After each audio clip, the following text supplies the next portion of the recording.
Yeah. Oh. Yes, welcome all. And you know what? It's the Arsenal versus Norwich reaction. Did we actually really win? Did we actually really win? Let's get into the reaction.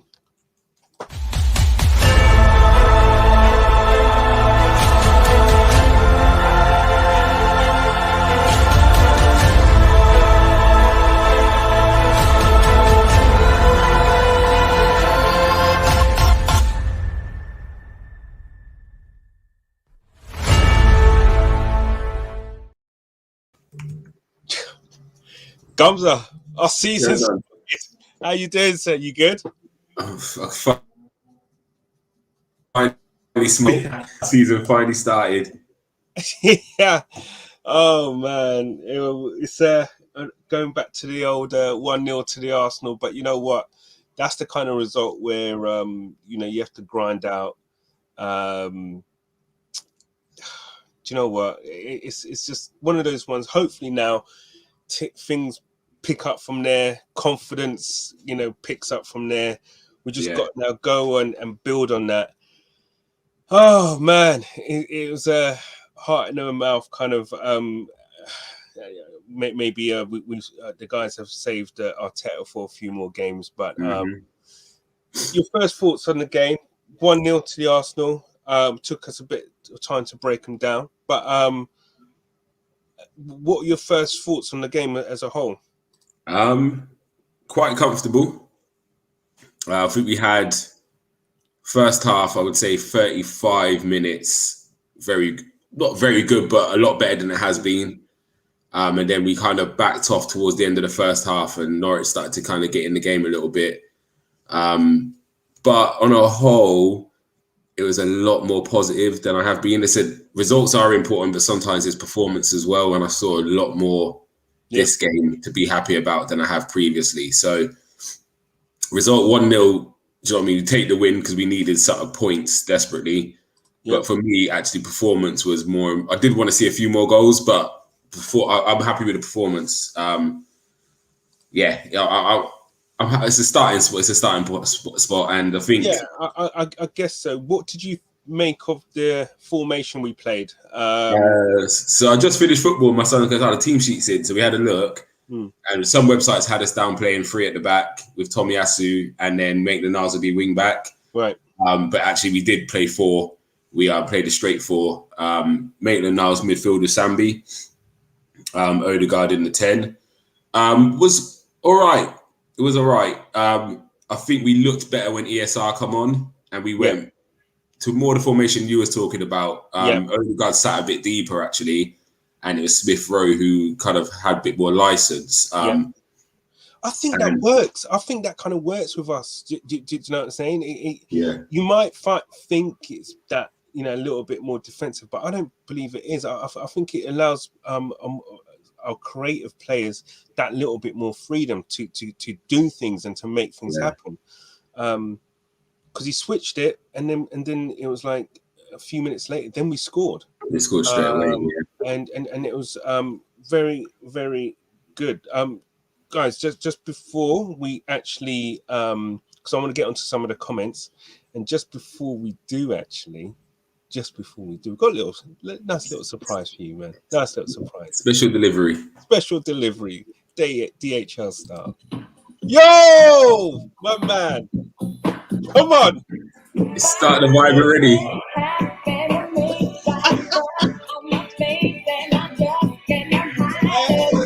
Finally!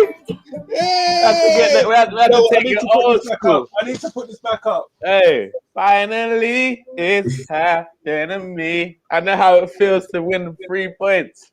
First game of the season and that, guys. Started off with a bang. 3 points first game of the season. Jeez, what? First goal. Oh man. Listen, I know I brought the vibes, but we didn't bring no vibes today, guys. I know.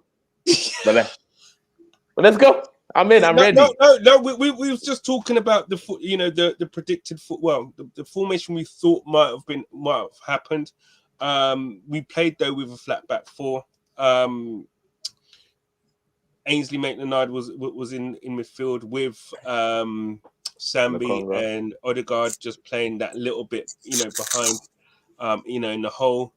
And we was just pretty much saying that. And once Emile Smith-Rowe come on, then things started to happen really after that, because literally after that, about 4 minutes after that, I think 4 or 5 minutes, that's when we got the goal. Yeah. And we looked lively, to be fair. I know we had a lot of shots, but there wasn't really that much on target. My issue with that is that Emile Smith-Rowe didn't come on for Nicolas Pepe, man, because for me today he was shocking. For me, like I can't. He was the catalyst for the goal, no? Like, bro, he did everything humanly possible to try and miss that goal, bro. I've never seen someone try so hard not to score and still not score.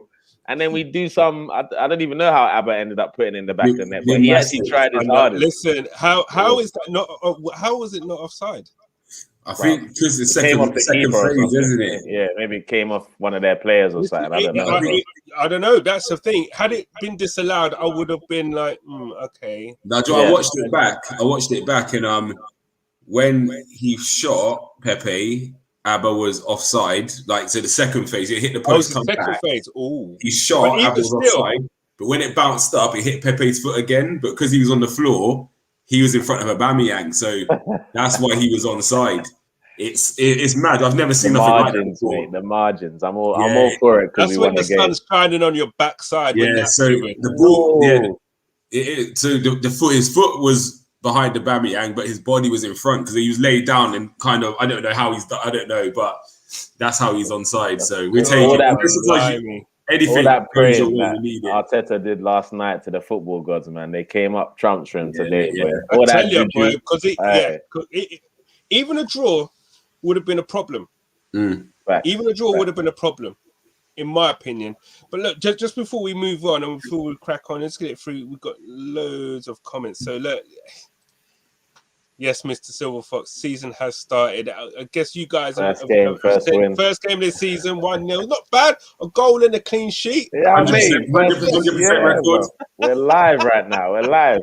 Do you know what we should just tell people? Good. We should have said financial fair play. That's why we got a -9 goal difference at the start of the season. So we got 100% record. If we miss out Europe by 3 points, we say listen, and just a little shout out to Agent Vieira. Yeah, did the job. Wait. I wanted to clear it with you lot because and the comment section. Let us know as well because. Did Vieira ever lose a game against Tottenham? No, as a player? He didn't either. He's never lost against Tottenham. Love it. Player or coach. Freaking love it. We need to just bring Armoury in, right? Just to manage our because he never lost as well against Tottenham. We got to give Arteta credit because he didn't sell Nketiah, which meant Palace went and bought Edouard and he scored 2 against Tottenham. So how'd you come on the score with your first touch? How'd you come on the score? That's only Tottenham, innit? Flip side. Yeah, it's like real. and that again. How much did they pay for the boy? 14. I know. Come on, man. Come on. Are you telling me that we couldn't put that together, bro? I know, but you know what? Man. If he doesn't do nothing until he plays Tottenham again, I don't mind. 100%. You know what I mean? But yes, the season started. On Monday, congrats, guys. Big up Guns and Cannons. Lift off has begun. Damn, Skippy. Season opener, mate. Hey, Babby back. He's now our top goal scorer in the Premier. Cheers for that, James. James. Oh, my God. Mr. Omondi Juma. Did you guys watch the game? Yeah, we did. And the performance was you know what? The first 20 minutes, Gumzo, if you want to talk us through that, really, how was you? Because we pretty much controlled it. First 20 minutes. Yeah, first 20 minutes controlled, but didn't really create much. Tidy in areas. Lokonga he does look like a player. Every time I watch him, he just looks better. Getting better. Yeah. Just taking things under pressure. Doesn't matter. Either way, he's coming out of it, left foot or his right foot. Yeah. He really impressed, to be fair. And even, Maitland-Niles did pretty well. His energy was not bad. He won a couple of balls back and stuff. But you can see with the press, we actually pressed a lot higher. And we looked more athletic all around the pitch, didn't we? There wasn't any areas where I think we looked suspect. Keep a watch. Yeah, he done well. He done well. Didn't have to do much with his hands, but with his feet. With his feet. Yeah, you saw the difference. You know what? It builds you with that bit more confidence with us playing from the back, doesn't it? Yeah. That you know that someone has that little bit of ball, you know, kind of, you know, tackles. Bruv, you man saw the drop of the shoulder. Whoops. Yeah, that's what I mean. Are you mad, bro? Whoever he passed, he was so shocked he done it. They miscontrolled the ball, didn't they? Like, listen, I'm not gonna lie. I've watched highlights and some snippets of the game, okay, and what I have seen, because I was actually at another game, I was actually on a scouting mission for Arsenal. Actually, I was watching Basuma. Guy's an absolute beast. It's a problem, bro. Oh my god! Problem. Listen, you know where you got two okay-ish teams playing, and there's one player that you see who just stands out. Yeah, head and shoulders above. That was Basuma. Him and Trossard. Trossard, not so much. Yeah, Trossard played well. Yeah. He's a decent player, but Brentford's keeper, he's well drilled, right? And the reason why I was talking about Brentford is the keeper that they've got, Raya, so comfortable on his feet. And the thing is, as well, all players don't mind receiving the ball, you know, face up to him and with someone behind their back, because they know that they can bounce the ball back off him and everything, and boom, and he can play right or left from there on. Everybody trusts each other with the ball. And the thing is, as much as you might trust Xhaka, Sambi, or Partey, or whatever with the ball or whatever, right? If you don't trust the keeper, there's a problem. And that's what I think what the players were having. And that's what I think players like what happened against Burnley with Xhaka, that's what happened. They didn't trust Leno.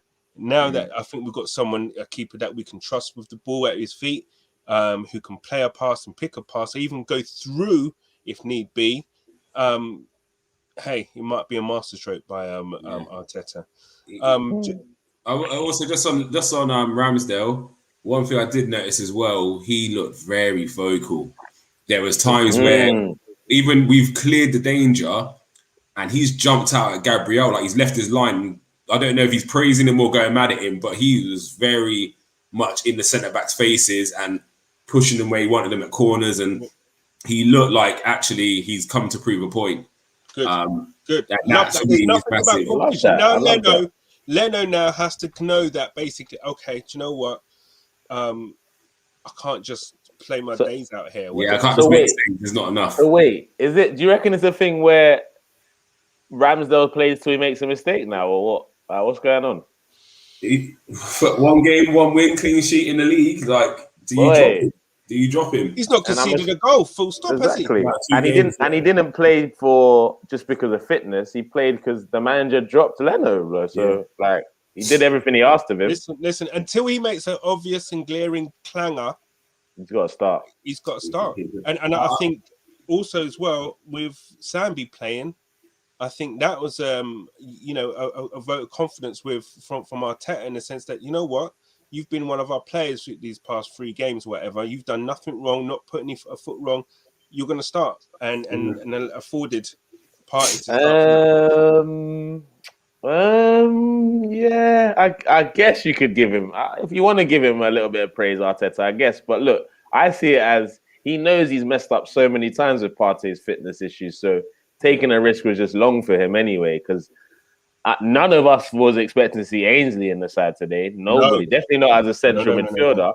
And for me, I just pray every night. I pray that we do enough in these 3 games without Xhaka to show that we don't need to play that guy again. Yeah. Whether it's Sambi and Partey or Maitland-Niles and Partey, I don't care who it is. Just as long as it's not Xhaka or even an El Neni anymore. I want Ainsley to be ahead of El Neni now. That should be the next thing. We need to start the new wave, bro. All this 100%. dead wood. Forget all 100%. Yes, Lee Billingsley. Yes, lads, we're not bottom of the league. Yeah, not anymore, man. That was that proverbial 6-pointer against Norwich. Yes, Vieira done well. Do you think he should be in contention for the Arsenal? Listen, if no, we Canners no, don't. wait, Don't bite the bait. wait. Here's what I'm gonna say. Listen, let him cut his cloth at Crystal Palace. Let him have a style of play. Let's see what that style of play is. Let's see the players that one of those kind of things that, do you know what? You see what he's doing. He's doing really well. If he had better players playing that particular formation or that style of play, who knows what he could do? So I say leave him for 2 years minimum, regardless. Don't even just let him do the next 2 years, get in his style, all that stuff, and then we'll talk. 100%. And yes, please like, share, subscribe to us. Please listen. We've got loads of new content coming up. Trust me, we've already started with Gums' new show in midweek. We also got Point Blank, obviously, with Mr. Silver Fox as well, coming from the Armoury. So we've got loads of stuff upcoming. Yes, true. Clean sheet, Gems. How was the defense? I mean, guys, take that one away from me. I mean, we had a new guy in there, Tomiyasu. Who was Gums? You want to take this one, or you can go. You start, and I'll join in. All right. Basically, Tomiyasu. For me, Tomiyasu shows me things that we always wanted Bellerin to do. Like, just have a brain sometimes. You get me? It's not every time just run aimlessly. Sometimes just take a touch. Sometimes go backwards. Sometimes you can actually even use your left foot. Imagine that. Like, the guy, I don't know why he got taken off. Maybe it's because first game in the Premiership, fitness, who knows? But he was having a great game, man. He like, I was expecting a lot less of him getting forward today, but he got forward in bits as well. So I was impressed, man. Good engine on him, it looks like, as well. Good. Because the thing is, what we need though is listen, a clean sheet is a clean sheet at the end of the day. And Arsenal being Arsenal, it wouldn't surprise me had we let in a goal in within the last 15 minutes of the game or things like that. But that didn't happen. We seemed solid enough. I'm just going to crack onto the match stats. So it kind of, look at that, man, 30 shots, but only 6 on target. There were a lot of long shots and block shots, to be fair. Yeah. So we're looking at that basically, and you could say it looks kind of comfortable to a degree. Do you think, Gums, that we was pretty much... Well, the scoreline suggests to me that it was closer than what it should have been with those stats. No, I think we were pretty comfortable. Again, another day. I think once confidence is flowing, we picked them off at the end and we scored 2, 3, potentially 4. We had some really good one-on-ones towards the end. And it was either the pass didn't come or the person took a touch and tried to beat your player. And to be fair to Norwich, they defended very last ditch, some great blocks. But it was quite nice towards like the end of the game. On the pitch, you had Aubameyang, Odegaard, Smith Rowe, Pepe, and Saka. It was just obviously when we were countering, 1 minute Smith Rowe would be going and Saka. Next time it would be Pepe and Odegaard.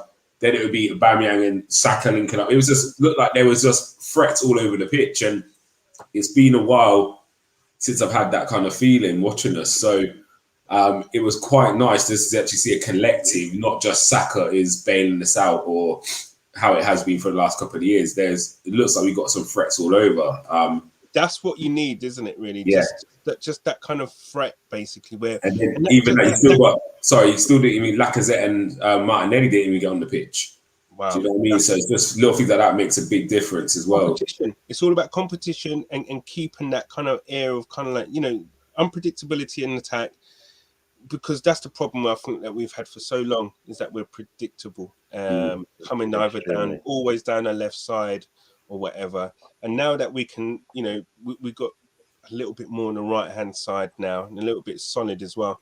Not only do teams now, they can't target our right hand side, we can actually start playing from our right hand side as well. So that's superb. I don't like the fact that I think towards the back end of last season he was doing it a lot more, but he stopped. I'd like to see a lot more interchange with Saka and Pepe, because Pepe on the right clearly wasn't working today. Let's be honest, guys. But I don't know if you guys thought differently. I would have liked to switch to the left, because he had some decent showings on the left side last season as well. So that would have been nice to see. But to be honest, what I wanted it to happen is to see Xhaka on the right and Martinelli on the left towards the back end of the second half, because I'd like to see him get some more minutes, man. He deserves it. Yeah. It's. Do you know what the thing is though, and what's good? It's a good headache to have. Yeah, for sure. You know, our inside forwards now. There's a lot of competition for that, and you're going to have to be playing very well in order to get into that. Into that berth, basically. Mr. Juma again comes and Cannons are skinning and winning. With damn right, skinning teeth, the pearly white. Fair play to the guys from United Agenda showing up still. There's a certain select to the fans who I ain't seen in the comments today. And I remember last time I done a reaction, them lot was in there heavy. So heavy. They were in there heavy. They're for the W's, bro. They're either drunk or they're lost somewhere. They're drowning them sorrows. Into their Saddam Hussein cave or something where they're hiding out somewhere. Yes, Mr. Silver Fox. I'm not sure who called the 1-0. Can't remember. We haven't started the competition yet anyway, so it don't mean anything. Exactly, that's the thing. Listen, that was that. You lot, man. Save it for when the competition starts, Mr. Silver. Yeah, man. These stats are relevant now. You called that 1-0 in the preview, but hey. Well, Maitland-Niles in midfield, he must have loved it. I think he did. And listen, you know what? I'm the type of person that's like, I like Maitland-Niles, and if he was to start doing bits and performing stuff, I would love for him, to Arteta have to say, I can't drop him. Yeah. Do you know what I'm saying? So I'd like for him to kind of do very well. Whether or not he will keep his spot is another, question. Well, let's be honest. He's going to get dropped for the next game, that's for sure. But the fact that he's in and around the first team is good for him. And even if he's getting 20, 30 minutes from time to time, an injury away from starting a game, and we got the Carling Cup as well. So I'd like to see him in that role. And if, you remember when Wenger finally said, all right, Theo, go up top, innit? Like, show us what you've been talking about. Yeah. And then Theo went at the end of the season like, yo, boss, keep me on the right wing. He has to show us now. I don't believe in all this shouting, kicking, throwing your toys out the pram, all this, and then you get your shot and you're doing nonsense. Come on, show us. Show us that Man U game that you've been living off for the last 5 years or so, man. Show us that performance. Do you remember that? That one game that Pogba said, good game, Ainsley. And he's been freaking hyping off that one game for how many years now, brother? We need more. We need more, man. We need more, man. Good question, Mr. Silver Fox. Where are they? Hey, let's bit out here. Bit of Delia there. Yes, Nigerian. He's in the house. Here we go. Look, in the house. CC, let's go. Listen, we had to bring it old school with that one, Yeah. That was the most appropriate tune for today, man. Finally. Finally. Real talk. Nothing wrong with a dirty win. Don't have to be pretty. Don't listen when you've lost 3 in a spin. We don't expect a pretty win. This is about gaining confidence. I think if we'd won 3 in a trot, it may have been 3 or 4. But it's something. Sometimes you have to just get out, boom, stop that rut, tear up that form paper, of what it was 3 matches ago, and now, as you say, our season starts. Let's go. Pirate Destiny, great stuff. Let's keep going. Shout out to Pepper. He was saucy. Okay. Pirate Destiny, how you doing? Pyro, were you watching the next game, big man? Pyro, I like you. You're a good guy. You even represent on my channel, One Touch TV too, so I big you up. But that comment there, they fly well with us on this panel. Hey. But my thing is that, look, listen, he was involved in the goal, and only someone like Pepe would have kind of done something like that. That's the only thing I would say. But you're right. Listen, it's probably today. We had two people from the Ivory Coast that play on the wing play today. One of them got a goal and an assist. The other one got a assist. Oh, does it qualify as well? I think so. Bruno gets this when he falls over, so Pepe can have this one as well. Okay. Yes, Mr. Silver Fox. Sambi is a baller. I love that. Listen, he's young, man, and the thing is, the more games he gets, the more now he's going to start playing. He's one for the future for sure. Yeah, and the thing is, in the first 6 games, if you think about it, he's going to have played all types of teams that are in the Premiership. So you've got your the up and atom from Brentford, that kind of like trying to push you off your stride. Then you've got the ball hungry possession starving teams like your Chelsea and Man City, different, moving you all about the place. Then you've got your Norwich who probably try and sit back and try and grab a point or whatever. Now we're going to have Burnley, different kind of type of game again. So Sambi's learning quick, basically, and he's had to learn quick to all the different types of teams he's going to be facing in the Premiership. And I think if he comes out of this with with the way he's going at the moment, the trajectory, then it can only be good stuff for him.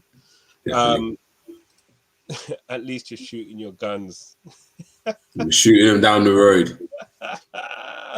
Yes, James. And Tommy, aka Japanese Varane, can you tell what his position is yet?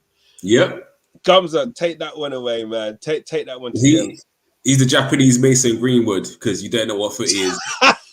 So you lot can keep battering him, because of a couple of articles come out saying you don't know if he's a left centre back or a right back or a centre back, but he just seems like a very good technical baller.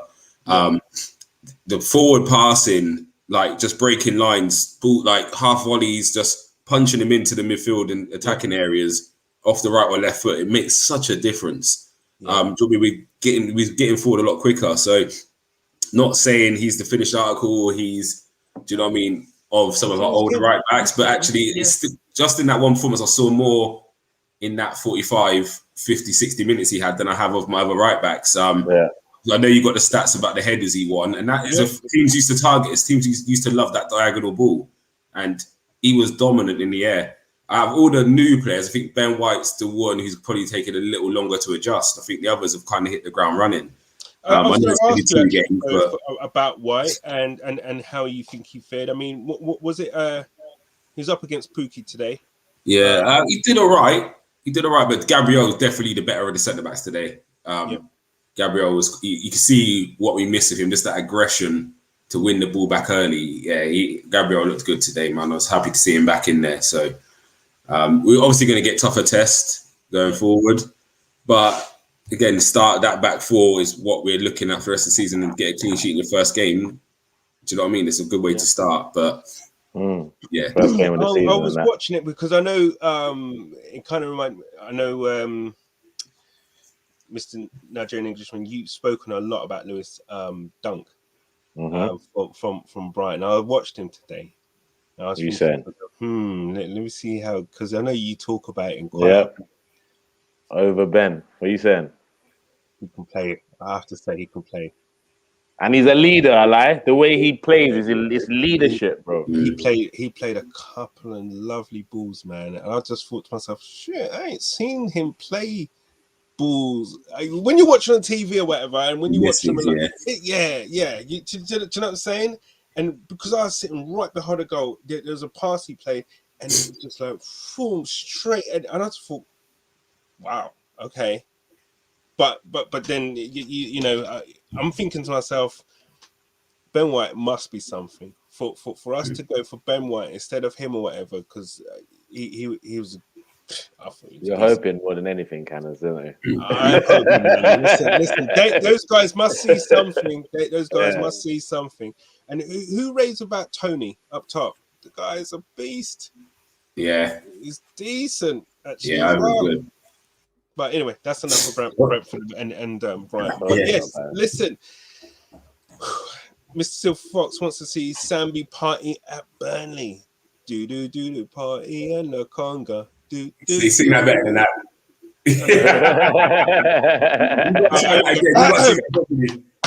Again. There we go. Party and the conga. That's better. There you go. Yeah, give it. Sorry, man. I'm just kind of, I was just a bit hyped up there. Listen, I think I don't know if that would ever happen, because it looks like he wants to play Odegaard and put him. This Odegaard CM thing, I hate it, bro. Like, even though you see when he brought on Smith Rowe, like, I hated what he did there. I'm not gonna lie. Even though we ended up scoring the goal, I really hated what we did there in terms of having Partey's just that good. It looked decent, but I don't want to see him alongside an attacking player as and the two as a pivot. I don't want to see that. I want to see Partey, Lokonga, or Partey and Maitland Niles or something. I don't want to see that freaking Smith Rowe or Odegaard there. I don't like it, bro. I think there's games for it. I'll be honest. I'm gonna not argue with you because I'm not gonna king. Me and you ain't gonna go out here with Bridgewoods. But there's games where I don't mind seeing something different. Like, we needed creativity on the pitch. We needed more attacking players on there, and it worked. But again, against better teams, it can't. Exactly. That's what I mean. Yeah, that's what I mean. Like, yeah, but we're chasing a game. I guess we can do something like that for sure. Yeah, but so you think he had like the two, and then you had the one at the bottom. So he had the triangle basically. You think that's how he kind of played, with Sambi at the bottom and Maitland-Niles and Odegaard kind of like that little bit further forward. No, I definitely started Odegaard in the 10, but when he took off Sambi and Tomiyasu, Odegaard dropped deeper and played nearer to Partey, and Smith Rowe had more license to kind of just move around. He took off Maitland-Niles, didn't he? Eventually, he put him right back. Yeah, first he went right back. Tomiyasu come out. Right. Was Ainsley injured? Is that why he went off? Yeah, he Oh, is it? Something happened at the top end. He went to play in Pepe, and I was thinking, why didn't he go by himself? And then he see him running back, and he was struggling, and then he got back into our area and just went down from a corner, and he came off. I was not serious because that'd be a big thing for him, man. One thing with Odegaard coming deeper though, he came dropped deep a few times, and he played a couple of lovely balls. One to Aubameyang when Abbott almost scored. Did you see it when he tried to lob? Yeah, that's the thing. Odegaard's got that. That came from Odegaard dropping deep. Yeah. His options doing it, but I think definitely with Maitland-Niles going past him, it allowed Odegaard to pick up that space, and it just shows we do need energy in there. It made such a difference today. Actually, players running off the ball and picking up other spaces. That's the thing that Xhaka doesn't give. He doesn't cover space. He sits, and then you press him, he loses the ball. Mistake. 1-0. Boom. Yeah, he's like do you watch NFL? Yeah. He's like a safety, where he just sits in the zone and just has to just sit in the zone. Don't go man to man or nothing. Sit in the zone. Like, just don't let that come over there. That's literally all he gives you, isn't it? Like, it's pretty sad. It's pretty sad. Do you know what's quite nice to do actually today? We didn't have to over rely on Tierney either. Like, he wasn't really that involved today, to be honest. Yeah, you never. Normally, it's always like you're reliant. You're hoping Tierney pulls something out of the bag, and actually does something. Yeah, and actually he didn't need to today. So that was good, man. I'm happy. No, that's absolutely wicked, guys. So listen, I'm just gonna round up now. I think James is speaking about Tomiyasu there now. I think he looks decent. At least he's versatile. Yeah, he's all about my singing there. I won't make Eurovision Song Contest, no doubt. Tony will be brought up next season. Possible England call up as well. Talk about Tony from Brentford. Yeah, listen. Is he English? Yeah, he's decent actually. He will cause problems. I said we should have signed him, guys. Yeah. In a better team, he will cause a lot of problems because his feet are good as well. Very good feet. Mm-hmm. I'm not sure if any of you guys saw this from Mr. Silver Fox, that party pass to Saka in the lead up to the goal. Yeah, I saw that. Yeah, Mr. K. I want Partey to be like the DM in front of the 4 that can spray balls because we know he's got range, innit? The Congo can be the box to box stuff. And he's just so comfortable on the ball as well. And that's the thing. He gives it. He's the type of player, where they can always find time when everything around them is just going nuts. There's only certain players that can do that. And I think he's one of them actually. He always seems to have that, able to have that extra touch and has that little bit extra time. Mr. K, thank you. Well done, guys. Hate to say it. Listen, thank you. It's only 3 points, so our season starts today. Today. And it's a goal and a clean sheet. Listen, man, it's long time coming, but listen, you know how it goes. The green shoots of recovery have now started to shoot. Any last words from how we play and what we? And well, obviously we will have sterner tests. Nigerian Englishman, you can give us your final thoughts. My last words is it's a strange day today because obviously I'm excited Arsenal won a game, but I'm like because we won means Arteta's definitely not losing his job tonight. So it's one of them ones. And what I really wanted to see is just to see an encouraging performance by the lads. Did that happen for you? For me, not at all. It's good we got the win, but I didn't see enough to make me think, oh yeah, we could take this on into next game and get a win. It's gonna be like reset again and let's start from scratch. That's how I feel. Yeah. Gamza, final thoughts from you, sir? It's a step in the right direction. Happy with the transfers. They've settled in quite well, playing well. And just like Nigerian said earlier, hopefully we can just keep going in the next two to show why Man can't just walk back into this team. Yeah, exactly. It's not making agendas against certain players, but I saw a difference today. We was able to press. We was energetic. We played fast. We played forward faster. We was comfortable playing out from the back. So actually, just stick with it. Hopefully, we get a couple more wins in the next couple of games. At Tottenham, when it's a must-win game, isn't it? Very much. Absolutely. That's the game where we actually probably will have the same amount of points as them. So yeah, that by that time, we should then be on 9 points, no doubt. Yeah, guys, I want to thank you. It's great to have your thoughts and analyzation, I should say, of the game today. 3 points. Arsenal are now up and running. We've scored a goal, clean sheet. What more do you want? Wow.